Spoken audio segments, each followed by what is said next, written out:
Servus beieinander, zurück bei mir im bayerischen Outback. Schön, dass ihr wieder alle dabei seid. Heute gibt es wieder ein Bastelvideo.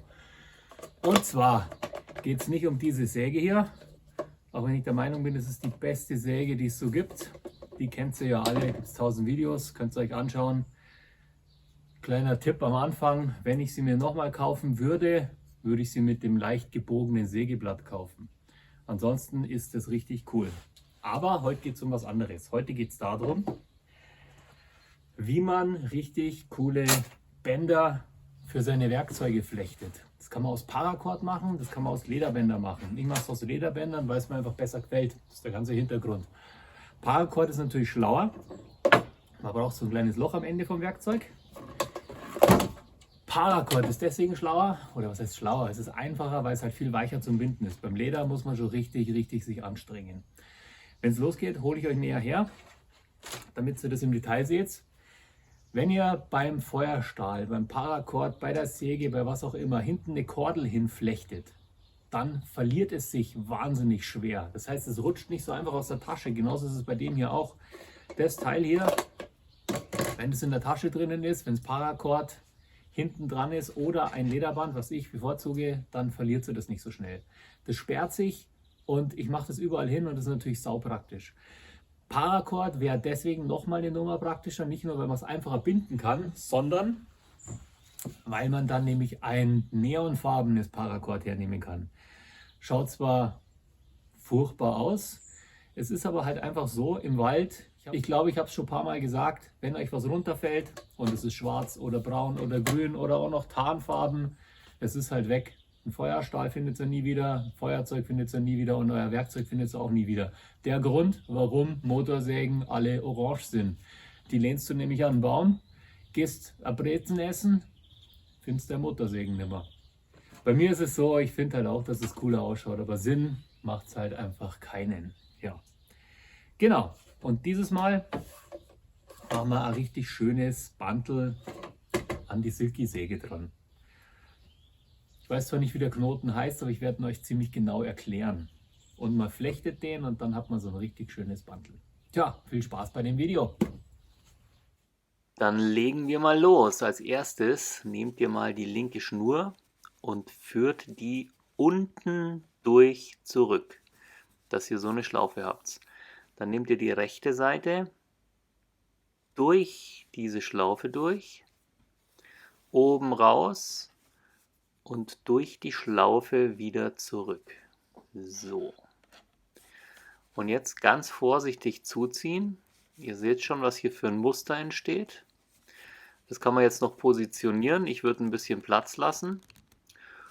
Und dann ganz vorsichtig und langsam die erste schön auf Position ziehen. Es ist ganz wichtig, dass die erste sitzt, weil die markiert praktisch eure Startposition. Was hier auch noch ganz wichtig ist, nehmt euer Werkzeug und tut es irgendwie fixieren. Ich habe es hier zwischen zwei Bücher gelegt, damit sich das nicht verdrehen kann. Weil wenn sich das einmal um sich selbst dreht oder ein halbes Mal, dann stimmt die Position von eurem Knoten nicht mehr, beziehungsweise vom zweiten Knoten. So, zweiter Knoten hier ganz genau dasselbe. Und jetzt vorsichtig an den anderen Knoten hinziehen. Bisschen auf Position schieben, bis sie sich berühren und nun von beiden Seiten richtig festziehen. Das erfordert jetzt natürlich ein bisschen Power und ein bisschen Kraft und je mehr Knoten man macht, umso anstrengender wird es natürlich dann auch. Und hier zieht ihr von vorne und von hinten, bis sie sich gegenseitig blockieren und dann werden diese Knoten nie wieder aufgehen. Also hier richtig mit Power anziehen, damit der Start richtig gut sitzt. Dann habt ihr jetzt quasi Knoten 2 und jetzt machen wir den dritten Knoten. Und dann geht es eigentlich immer so weiter. Was man hier noch anmerken sollte, mit einem Stück Paracord geht es natürlich deutlich einfacher.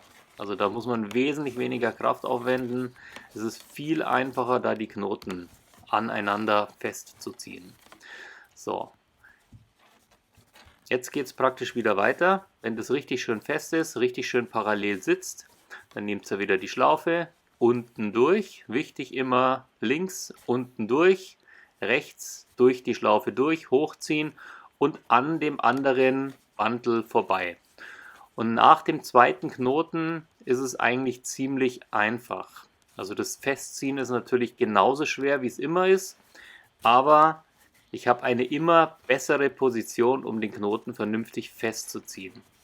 Das nächste werden wir jetzt so ein bisschen in den Zeitraffer reinlaufen lassen, damit es euch nicht zu langweilig wird.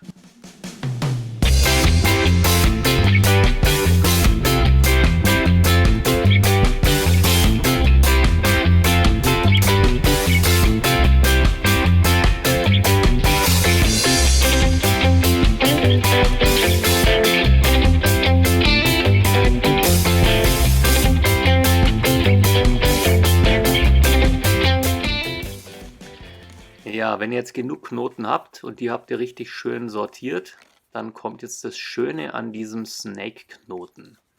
Und zwar ist es so, jetzt machen wir hier noch einen letzten auf Position und dann gibt es die Möglichkeit, dass ihr praktisch Platz lasst.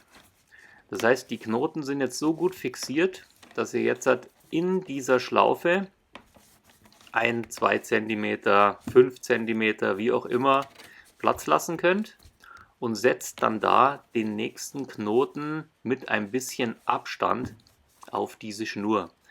Das funktioniert hier ziemlich gut, da sich diese Knoten alle gegenseitig blockieren und nicht mehr aufgehen. Vorher natürlich alle gescheit festziehen, weil danach wird es ziemlich schwierig.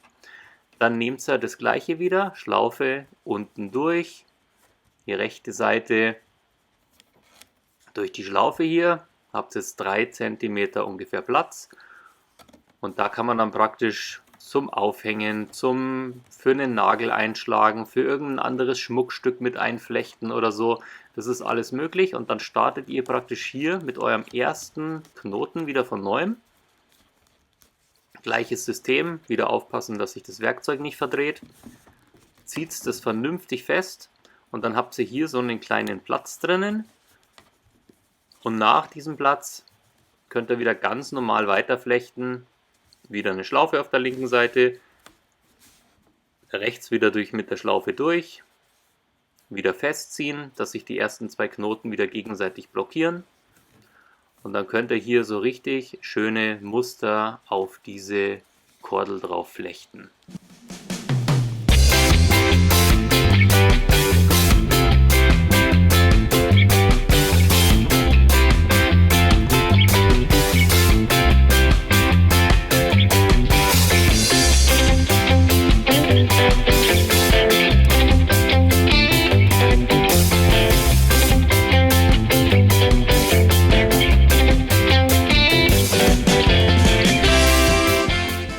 So, fertig sind wir. Ihr seht, wie schön gleichmäßig das geworden ist. So schaut es von nahem aus. Ich hoffe, die Kamera stellt scharf. Ja, und genau so funktioniert es. Dann lasst ihr noch ein bisschen was überstehen, damit es nicht aufgehen kann. Und ich finde es immer ganz schön, wenn da unten noch ein bisschen die Banteln rausstehen. Tja, nochmal gescheit nachziehen, damit es auch richtig gut und fest hält. Richtig mit Power. So, damit es sich richtig schön aufreiht. Genau, und jetzt zeige ich es euch nochmal in schön groß, damit ihr seht, was das jetzt für eine wunderschöne Werkzeugkordel geworden ist.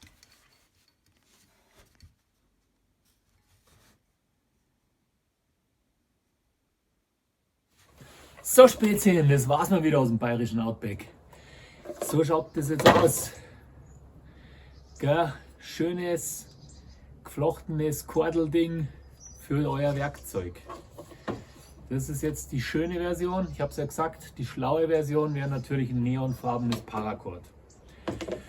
Dann findet ihr euer Zeug auch wieder, wenn ihr das verschmeißt. Ja, ansonsten kauft kein Klump, müsst weniger wegschmeißen. Wünsche euch ein wunderschönes Wochenende. Grüß euch, bis zum nächsten Mal.